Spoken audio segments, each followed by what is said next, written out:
Hi, in this video, I'm going to show you how you can update Lark Player on your smartphone. By updating Lark Player, you'll be able to get the latest version of this app. You'll also be able to fix any issues that might be related to your Lark Player.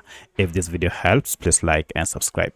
Alright, to update your Lark Player and get the latest version, you need to look for your app either through Google Play Store if you're on Android or App Store if you're on iPhone.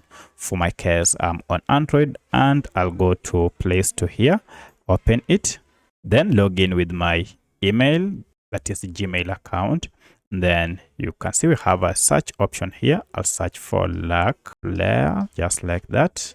And if I hit search here, you can see we have our app installed.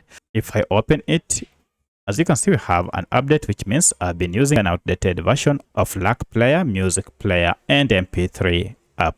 To update, tap on Update, and the latest version of Lark Player will be downloaded and installed on your smartphone. So that's how you can get the latest version of Lark Player by updating the app. If you have any other question, kindly let me know in the comment section. Otherwise, thanks for watching, and let's meet in the next video.